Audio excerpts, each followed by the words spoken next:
Tak tempuh 11.000 kilometer nusolawakmu sing nate janji mulih ning aku sakwise rampung ke urusanmu.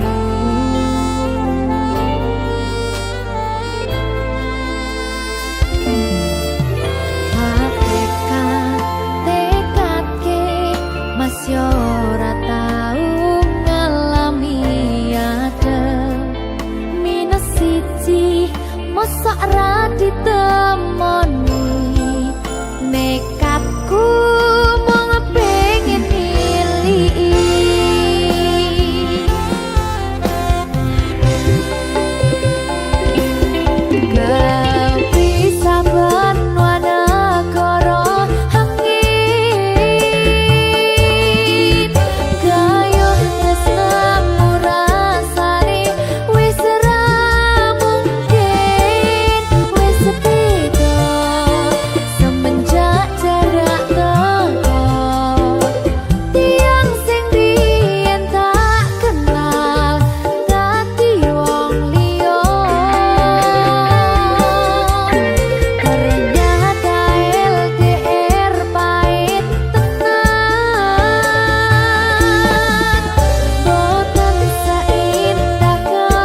golek neh. Akeh. Iya.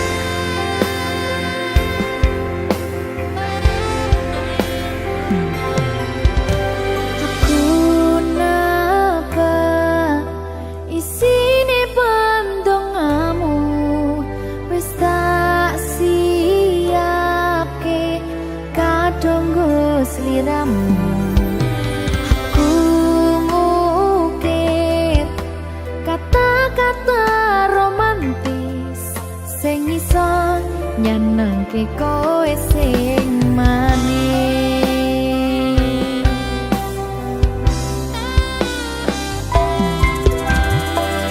Saksine donya lan langit gedene rasaku tunggal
sampeyan bahagia, kadoku terkesan biasa, rong iso ngenehi sing sampurna.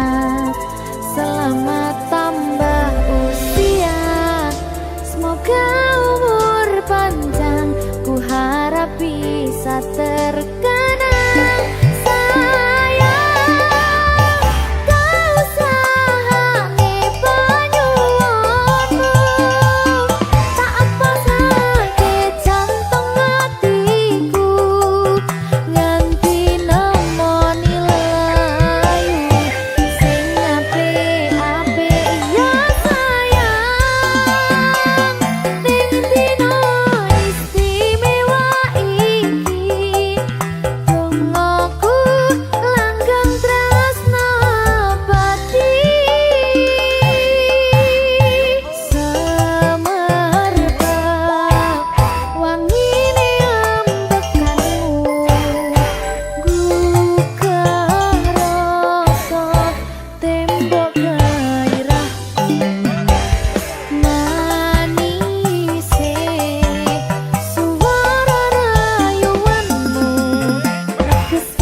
berkah talenta.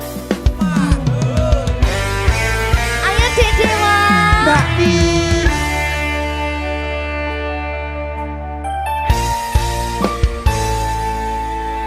Sampun boten enten tenagane damel ngimbangi liyane sing ketok penak uripe kadang kepidak kelaran nyempet dadi tangisan rodo panguripan bakal muter nanging mbuh kapan.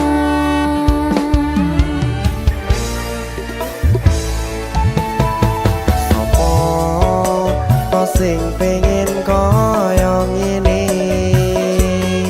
terlahir sugih bondo sadar aku kalah rumpo terserah kowe sayang ro aku ora aku ra maksa tapi yen wis bahas tresno sing jelas aku sing selalu ono. Aku pancen ora sempurna gampang terluka tapi yen wis setia aku juara.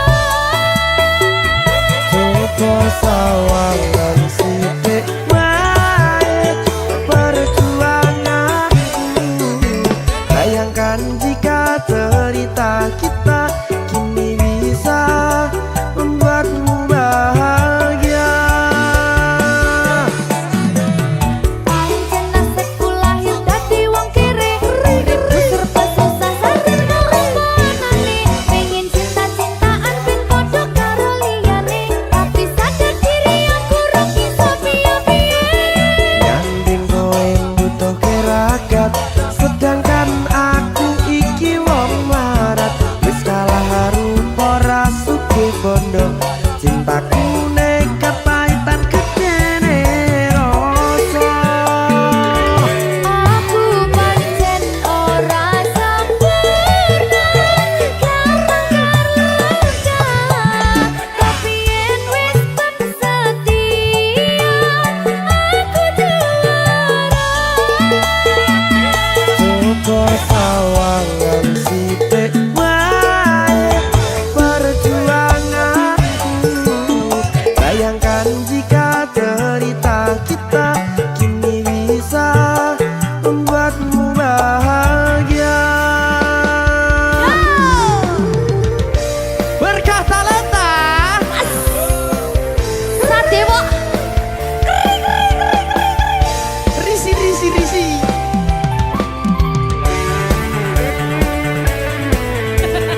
Aku ngerep iki.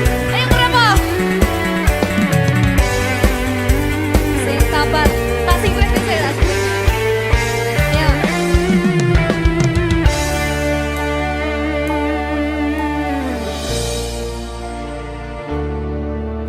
Sabar. Mentalnya ditoto sih.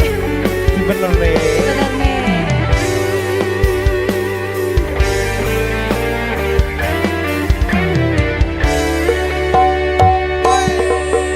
Kenapa wong kiri selalu dicampakkan mental head hatiku acur remuk kau abaikan terpaunan pikiran selalu terbayang-bayang meski disepelekan ku coba mengusahakan seprono seprene ku berjuang cintaku tak akan pernah lekang kowe tetap tak sanding rasaku tak berpaling aku tiada tanding ku pastikan happy ending.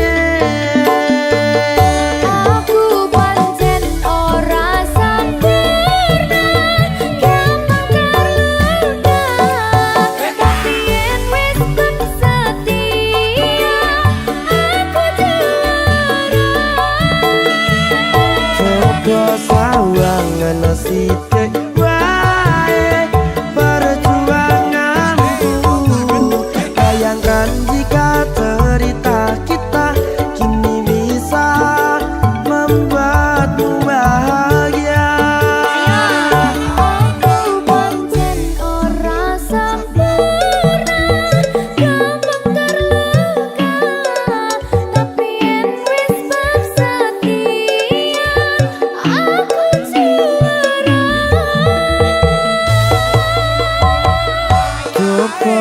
Wangen sithik bae perjuanganku.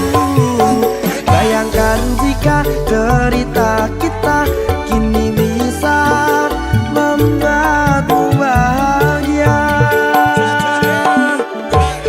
Ya, Berkata letah merdeka.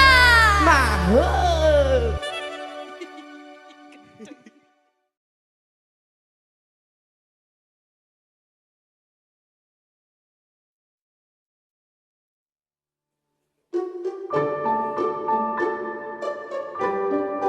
Mas Dewa, sing sabar ya.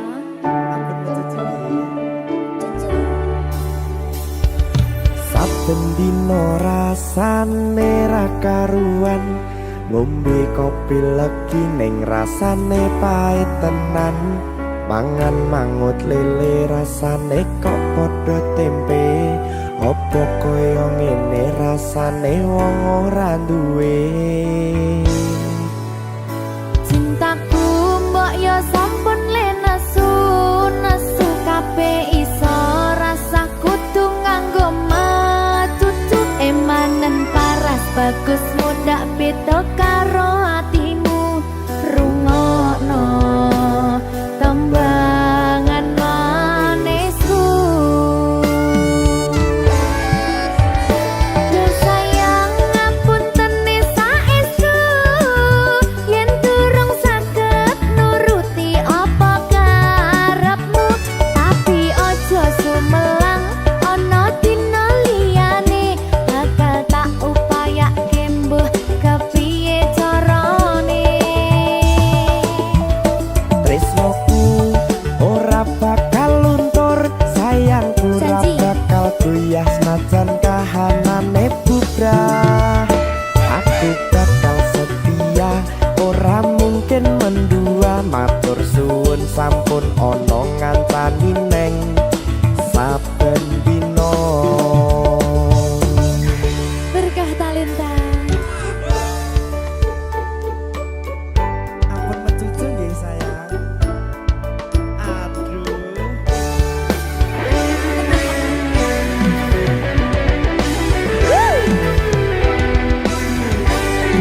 Sabar, sabar.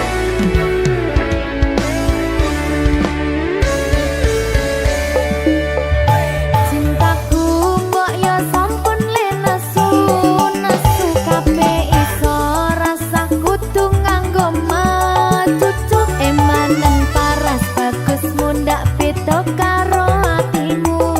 Rungokno tembangan manisku. Duh sayang ngapunten saestu yen durung saged nuruti apa karepmu, tapi aja sumelang ana dina liyane bakal tak upayake mbuh kepiye carane. Tresnoku ora bakal luntur, sayangku ora bakal goyah senajan kahanane bubrah. Aku bakal setia, ora mungkin mendua. Matur suwun sampun ana ngancani neng saben dina.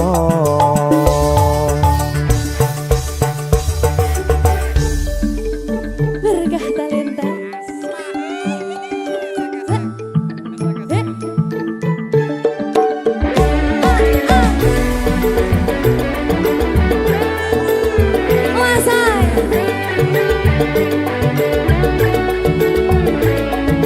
Rungokno iki ya, Mas. Cintaku mbok yo sampun le nesu kabeh iso rasa kudu nganggo matutu. Emanen paras bagus mundak beda karo atimu. Rungokno tembangan manisku.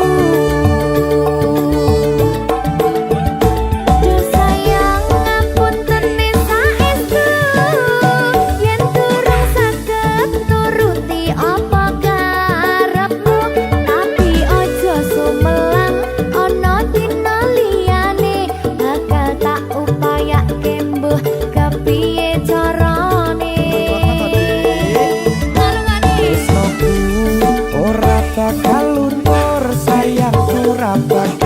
ya senajan kahanane bubrah.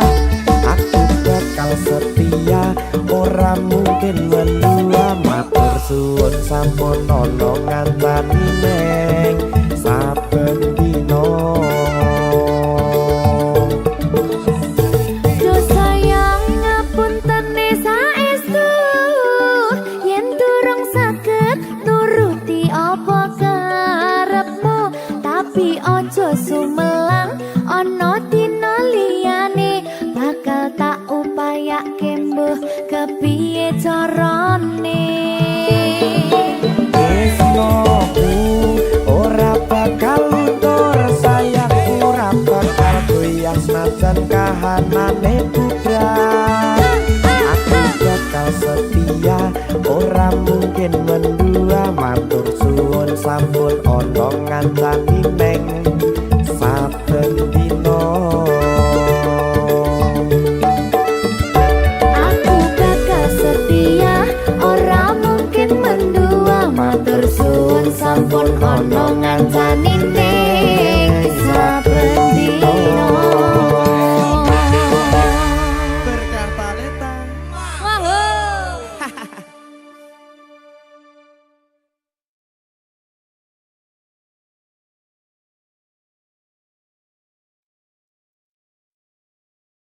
Minggu esuk atus prepot kas tipis ning resepsimu, nyakseni ijab kabul kowe ro bojomu. Statusku biyen pacar, saiki tamu undangan. Kelangan kowe aku oleh ijol prasmanan. Ya, berkata-lita. Ya, Jen.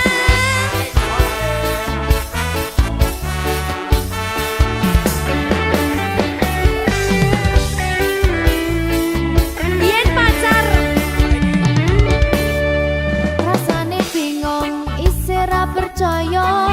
Telung sasi wingi aku isih pacarmu, jebul saiki ana wong liya. Rada sedih pengen nangis tapi kok wagu.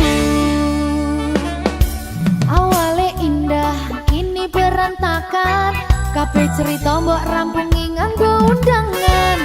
Aku gagah teko ning resepsinan, kowe sesandingan tak tinggal nyanyi dangdutan.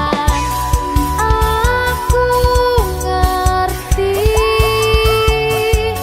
yen atiku mung tok nggo rekreasi.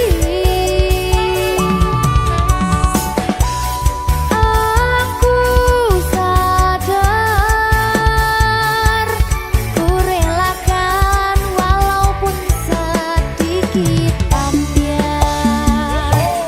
Minggu esok atus propot kang tipis ning resepsimu, nyakseni ijab kabul kowe ro bojomu. Statusku biyen pacar, saiki tamu undangan. Kelangan kowe aku oleh ijol prasmanan. Aku rumangsa rong iso nyenengke, tuntut urip enak pura kuat sanggane. Laku taunan dadi ra ono gunane, tiwas sayang dadi ra penak atine. Reti-reti aku nampani undangan, ono jenengmu aku bingung ra karuan. Biyen pacar saiki aku dadi mantan, dadi sesimu pas munggah ning pelaminan. Aku ngerti yen atiku mung tok nggo rekreasi. Aku sadar ku relakan walaupun sedikit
Berkah talenta. Mbak Silvi. Oleh nangis ora aku? Aja. Aja ya. Sedih. Sing manut wong tua, pancen ngikuni wong tua ki jelekane ngono. Iya. Iya toh? Iya. Sabar ya.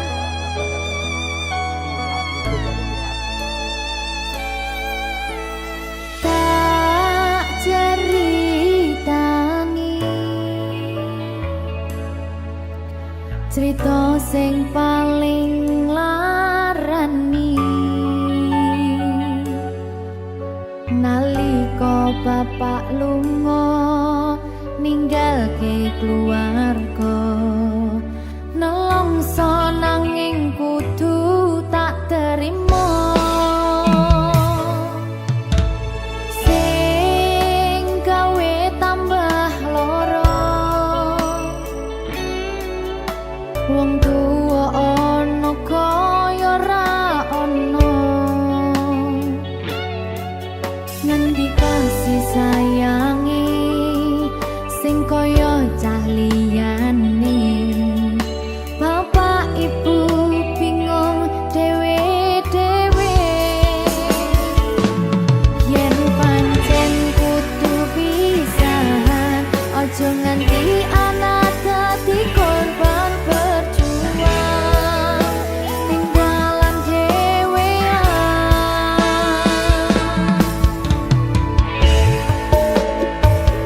ora ana sing jaluk dilahirke nang keluarga sing kaya ngene tak tampa apa anane kabeh kahanane yen pancen ngene iki takdire kudu iso kuat pelungane perkara disangka wong tuwane kudu iso ngadeg dhewe ra ono cekelane ngene men anak sing rusak omahe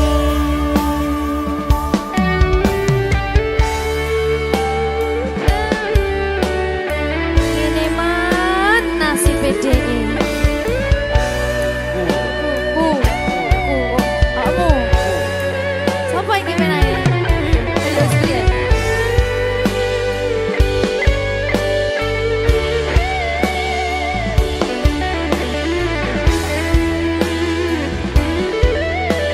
Rungokno iki tak ceritani ya.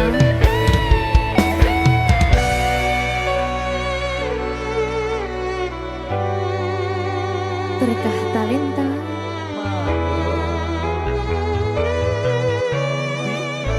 Tuh, sabar.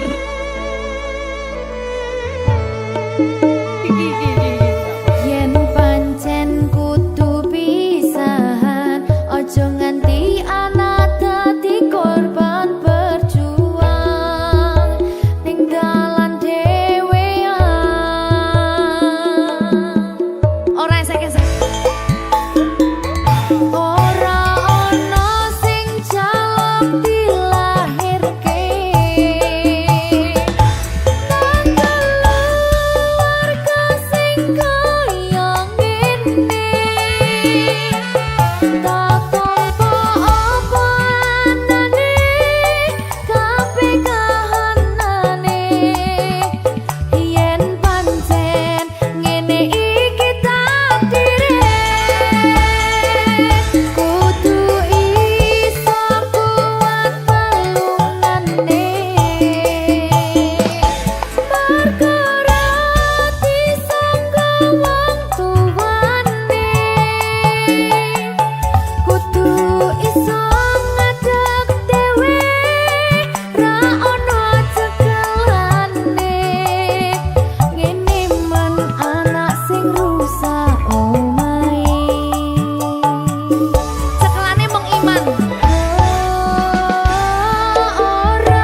kurang bakoh piye kok larani tetep ning kene kok sia-siake aku tetep karo kowe kurang sayang piye kurang kemati kepiye kowe teko nggawa tresno kowe lunga aku sing lara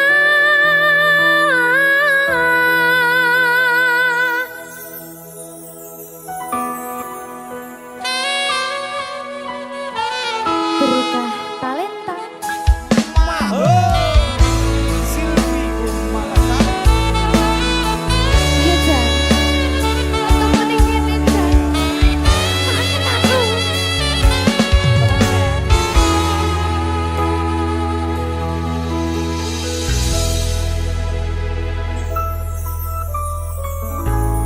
isih kerep sok kelingan pas pertama dewe kenalan kowe curhat warna-warna saiki mung kari cerita